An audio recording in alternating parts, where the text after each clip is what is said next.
ಗಂಟೆಗಟ್ಟಲೆ ಸಮಯ ಕಳೆದು ಹೋಗುತ್ತೆ. ಇತರರ ಜೀವನವನ್ನು ನೋಡಿ ನಮ್ಮ ಜೀವನದ ಜೊತೆ ಹೋಲಿಸಿಕೊಳ್ತೇವೆ.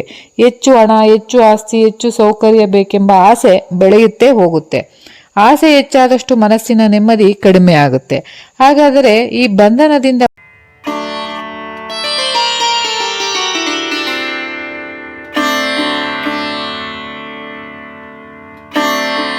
ನಿಮ್ಮ ಜ್ಞಾನವನ್ನು ಪರೀಕ್ಷಿಸಿಕೊಳ್ಳಲು ಪೂರ್ತಿ ವಿಡಿಯೋ ನೋಡಿ.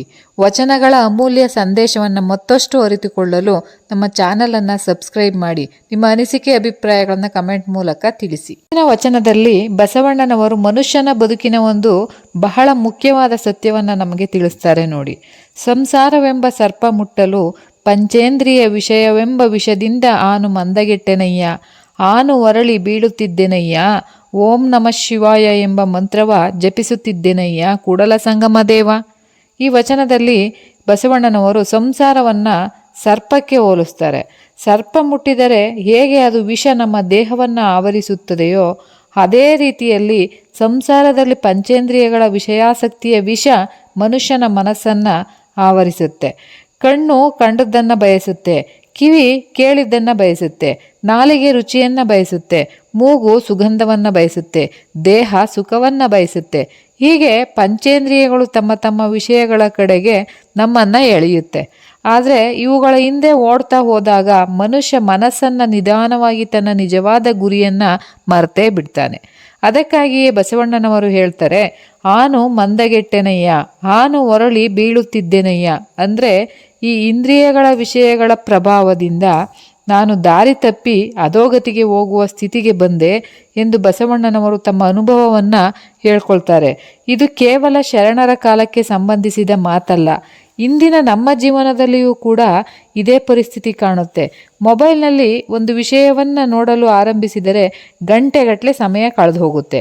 ಇತರರ ಜೀವನವನ್ನು ನೋಡಿ ನಮ್ಮ ಜೀವನದ ಜೊತೆ ಹೋಲಿಸಿಕೊಳ್ತೇವೆ. ಹೆಚ್ಚು ಹಣ, ಹೆಚ್ಚು ಆಸ್ತಿ, ಹೆಚ್ಚು ಸೌಕರ್ಯ ಬೇಕೆಂಬ ಆಸೆ ಬೆಳೆಯುತ್ತೇ ಹೋಗುತ್ತೆ. ಆಸೆ ಹೆಚ್ಚಾದಷ್ಟು ಮನಸ್ಸಿನ ನೆಮ್ಮದಿ ಕಡಿಮೆ ಆಗುತ್ತೆ. ಹಾಗಾದರೆ ಈ ಬಂಧನದಿಂದ ಹೊರಬರುವುದು ಹೇಗೆ? ಅದಕ್ಕೆ ಬಸವಣ್ಣನವರು ತೋರಿಸುವ ಮಾರ್ಗ ಏನು? ಓಂ ನಮಃ ಶಿವಾಯ ಎಂಬ ಮಂತ್ರವನ್ನು ಜಪಿಸುವುದು. ಮಂತ್ರ ಜಪವೆಂದರೆ ಕೇವಲ ಬಾಯಿಯಿಂದ ಪದಗಳನ್ನು ಹೇಳುವುದು ಮಾತ್ರವಲ್ಲ, ನಮ್ಮ ಚಂಚಲವಾದ ಮನಸ್ಸನ್ನು ಶಿವನ ಸ್ಮರಣೆಯಲ್ಲಿ ನಿಲ್ಲಿಸುವುದು. ಕಷ್ಟ ಬಂದಾಗಲೂ ದೇವರನ್ನು ನೆನೆಯುವುದು, ಸಂತೋಷ ಬಂದಾಗಲೂ ಕೂಡ ದೇವರಿಗೆ ಕೃತಜ್ಞತೆಯನ್ನು ಸಲ್ಲಿಸುವುದು. ಮನಸ್ಸು ಆಸೆಗಳ ಹಿಂದೆ ಓಡಿದಾಗ ಮತ್ತೆ ಅದನ್ನು ದೇವರ ಕಡೆಗೆ ತಿರುಗಿಸುವುದು. ಇದೇ ಈ ವಚನದ ಆಂತರಿಕ ಸಂದೇಶ. ಈ ಸಂಸಾರವನ್ನು ಬಿಟ್ಟು ಹೋಗಬೇಕು ಎಂದು ವಚನ ಹೇಳೋದಿಲ್ಲ ಸ್ನೇಹಿತರೆ. ಸಂಸಾರದಲ್ಲಿಯೇ ಇದ್ದು ಸಂಸಾರದ ಆಸೆ ಆಕಾಂಕ್ಷೆಗಳಿಗೆ ಗುಲಾಮರಾಗದೆ ಬದುಕಬೇಕು ಎಂಬುದನ್ನು ತಿಳಿಸುತ್ತೆ. ಕುಟುಂಬದ ಜವಾಬ್ದಾರಿಯಲ್ಲಿ ಕೆಲಸ ಮಾಡೋಣ, ಹಣ ಸಂಪಾದಿಸೋಣ, ಆದರೆ ಇವೆಲ್ಲದರ ನಡುವೆ ದೇವರ ಸ್ಮರಣೆಯನ್ನು ಮರೆಯಬಾರದು. ನಮ್ಮ ಮನಸ್ಸನ್ನು ಪಂಚೇಂದ್ರಿಯಗಳ ಕೈಗೆ ಕೊಟ್ಟರೆ ಅವು ನಮ್ಮನ್ನು ಎಲ್ಲೆಡೆ ಎಳೆಯುತ್ತವೆ. ಆದರೆ ಮನಸ್ಸನ್ನು ದೇವರ ಸ್ಮರಣೆಯಲ್ಲಿ ಇಟ್ಟರೆ ಅದೇ ಮನಸ್ಸು ನಮ್ಮ ಬದುಕಿಗೆ ದಾರಿಯನ್ನು ತೋರಿಸುತ್ತೆ. ಆದ್ದರಿಂದ ಪ್ರತಿದಿನ ಸ್ವಲ್ಪ ಸಮಯವಾದರೂ ಶಾಂತವಾಗಿ ಕುಳಿತು ಓಂ ನಮಃ ಶಿವಾಯ, ಓಂ ನಮಃ ಶಿವಾಯ ಎಂದು ಮನಸ್ಸಿನಿಂದ ಜಪಿಸೋಣ. ವಚನದ ಕೊನೆಯಲ್ಲಿ ಬಸವಣ್ಣನವರು ಕೂಡಲ ಸಂಗಮ ದೇವನನ್ನು ಸ್ಮರಿಸ್ತಾರೆ ನೋಡಿ. ಅಂದರೆ ಇಂದ್ರಿಯಗಳ ಬಂಧನದಿಂದ ಹೊರಬಂದು ದೇವರ ಸ್ಮರಣೆಯ ಮೂಲಕ ಬದುಕನ್ನು ಸಾರ್ಥಕಗೊಳಿಸುವ ದಾರಿಯನ್ನು ಅವರು ನಮಗೆ ತೋರಿಸ್ತಾರೆ. ಈ ವಚನ ನಮಗೆ ನೀಡುವ ಸಂದೇಶ ಏನೆಂದರೆ, ಇಂದ್ರಿಯಗಳ ಹಿಂದೆ ಓಡಬೇಡಿ, ದೇವರ ಸ್ಮರಣೆಯಲ್ಲಿ ಮನಸ್ಸನ್ನು ನೆಲೆಗೊಳಿಸಿ ಅಂತ ಹೇಳ್ತಾರೆ. ಕೂಡಲ ಸಂಗಮ ದೇವನ ಕೃಪೆ ಎಲ್ಲರ ಮೇಲಿರಲಿ ಎಂದು ಆಶಿಸುತ್ತಾ ಮತ್ತೆ ಮುಂದಿನ ವಿಡಿಯೋದಲ್ಲಿ ಇನ್ನೂ ಹೆಚ್ಚಿನ ವಚನ ಮತ್ತು ಸಾರಾಂಶದೊಂದಿಗೆ ಸಿಗುವೆ. ಎಲ್ಲರಿಗೂ ಕೂಡ ಶರಣಾರ್ಥಿಗಳು.